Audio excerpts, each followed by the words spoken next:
You know, one of the best parts about taking shows like this on the road is the brotherly love, or sisterly love, as the case may be, that you get to feel. Yes. And we got a lot of that when we were in Vegas for the NFL draft. Remember, there was this one fan. Remember that fan? We saw him like 3 or 4 times. I might have even seen him after you and I split up. The one that had the old school Sixers cap on. That was really, Philly. really nice. He was so nice. And we talked to him, and he just had a good way about him. He was with his boy. We took pictures with him. He was like, probably as a matter of fact, he said, if they don't win in Game 6, I'm not even going to Game 7 because I know what's going to happen. They need to win Game 6 and Sixers Toronto, which they did.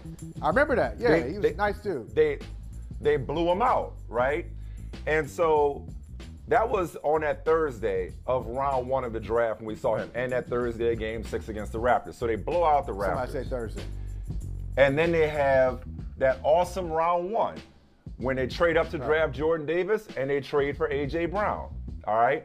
So I remember texting a friend of mine, a guy by the name of Andrew Goldstein.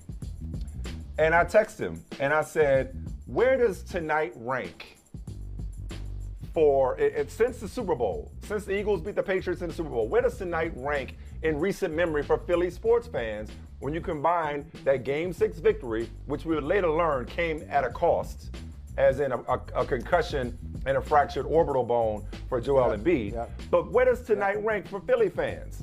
Game 6 win, avoiding, because remember we've been talking about, are they going to choke away a 3-0 lead, and that awesome first round of the draft for the Eagles. And Michael, he has yet to respond to my text. At first I took it personally. I'm like, why he ain't responding to my text? But now I think it's because Philly fans realize that much like a lead against the Mets, it's temporary. It's always temporary. So I think about 2 things. I feel like there's going to be a Philly flavor to this A block today, I'm thinking, right? Because, so tonight we got Game 3, Sixers, Heat. The scene shifts to Philadelphia from Miami. Joel Embiid had been listed. Well, okay, let me at least just get there. Go ahead. Before you set it up, though. It just games like, you know what? It don't even matter. Before you set it up, let me just say. What? I gotta tell you. I mentioned Terry Francona a few times on this show. Fortunate enough to do a book with him many years ago. I love Tito. That's it. Tito's his nickname. But Terry Francona managed in Philadelphia before he managed in Boston. So he was once asked, who's tougher fan base. He's like, it's the same. He said, Philadelphia fans, they support you. Talking about baseball, they support you, but you better throw strike 1. So I think that's just perfect. That's a good line. That's perfect. That's a good line. You better throw strike 1. Yeah. That's a good line. No, so it wasn't that long ago when James Harden was acquired by the Sixers. And people like me calling them the best duo, him and Embiid, the best duo in the NBA. That's so incredible. Embiid, that didn't age well, as they say. Embiid may return tonight. He had been listed as out. Clear concussion protocol. We'll see if that masked man can ride to the rescue and help Philadelphia make this a series, help make James Harden look effective again. So let's just go with that. If Embiid comes back tonight, the mere possibility that he may come back tonight, if you're a Philly fan, are you getting your hopes up? How are you feeling about this series? You've already kind of given it away, but how are you feeling about this series if you're a Philly fan? Oh, if you're a Philly fan, you got to be feeling hopeful. You're not resigned to it because the Miami Heat are a team that is, they're the number 1 seed, but the number 1 seed in an extremely unusual 21-22 NBA season. I mean, we're not talking about 65 wins or even 60 wins. The number 1 seed or 55 in the Eastern Conference. So it's close. They're not that number 1 seed where you look up at them and say, they're so much better than us. That's one. They're not Phoenix, in other words? Not Phoenix. Here's the other thing. Mike. In both of these games, even though they wound up being pretty lopsided, in both of these games in the fourth quarter, The 76ers have been in the game. They've been playing well without Joel Embiid. You throw Embiid back in there, the leading scorer in the NBA, it changes everything about their team. James Harden can step back a notch. Maxey can. Tobias Harris can. It just gives Philadelphia a different dimension. So, yeah, if I'm a Philly fan, I got to be a little hopeful. But I'm not a Philly fan. So what was that? So what was that earlier? What was that? No, it's over. That was Vince Carter. Yeah, that was Vince Carter. Yeah. No, Vince Carter was like, he did it too. It's over. Yeah. It's over. I think it is. They'll play much better, and I think it'll be a close, really competitive series. But I got maybe 4 or 5. Maybe they get 1 in this series with Embiid. Without Embiid, they're getting swept. With Embiid, even a compromised Embiid, they might be able to steal a game. Before I say anything, let me just check TweetDeck. See if anything has changed. No. All right, we're still at the optimism stage that Joel Embiid plays in Game 3. Yeah. Okay, still being fitted for the mask. All right, I mean, I think I'll ask my own question. If I'm a Philly fan, I am resigned to, despite what you said about the Heat status as number 1 seed, I mean, they went through injuries this year. I know it feels like they were the number 1 seed by default because nobody else really wanted it, but they're a good team. They're a really good team. The Heat. They're a good team. Yeah, they're a good team. And so they're rightful and legitimate. No, they are. I'm saying, but the Heat though, they're not just some, number 1 seed. That's not your typical number 1. I mean, I know they didn't win that many games in the regular season, but they're a rightful and legitimate top seed. All right, and I think they've shown that so far in the playoffs. So there's that. But beyond that, if I'm a Philly fan, to answer my own question, I'm resigned to, we're not going to beat this rightful number 1 seed that Michael Smith just referenced 4 out of the next 5, okay? I don't think, even with Embiid, I don't think Philly has enough to overcome this 0-2 deficit with the Heat still having home court advantage. I don't believe that. So if I'm a Philly fan, I have high hopes that we can get 1. You talk about throwing strike 1, that we can get 1. And that 1 being tonight. If it's 3-0, cancel Christmas, obviously. But if it's 2-1, it gets interesting. Because you're right. Embiid coming back, it's not just that he brings his 30 points per game. It's not just that he brings his defense. But Harden at this point is not the man. He's at best the man next to the man. It's the reason why he wanted out of Brooklyn in the first place, right? Because he didn't want that weight of having to carry the load without KD and Kyrie. He didn't want that anymore. Maybe he knows thyself. Maybe he knows himself and knows that he's not capable of shouldering the load the way he once did in Houston. He's not that guy anymore. So he went to Philly thinking he could ride shotgun with Batman and be Robin, only for him to have to be Nightwing or the Red Hood or something like that, and realizing I ain't up to this task. And in fairness, though, I read this from John Schumann earlier. I do want to point this out. It's easy to point at James Harden. He's polarizing. I know how you feel about Harden.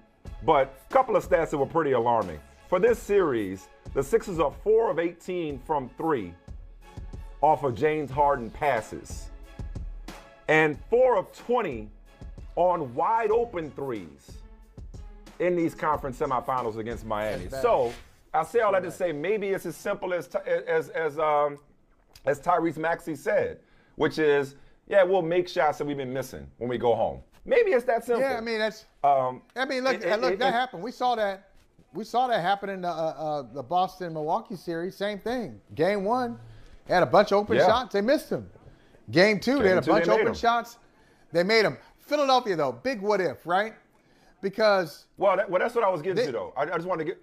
That's what I was getting before you get to the big what if. It's just that I'm resigned to thinking our season is more than likely going to end here. What does the future hold?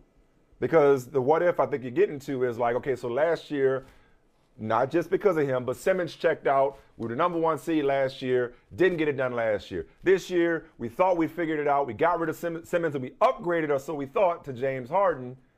And only for that to not have worked out. And now he's got a player option, or we're looking at a max contract. There's reports that maybe he takes less to stay, yada, yada, yada. where does Philly go from here once Miami sends them home? Does that dovetail into your what if? Yeah, I mean, it really does. I was just checking because I want to make sure, because I know Joel Embiid was in the, I think, 2014 draft. Joel Embiid, man, is like next year. Oh, he's the big during what next if. season. Well, I mean, the team is, but it starts with him.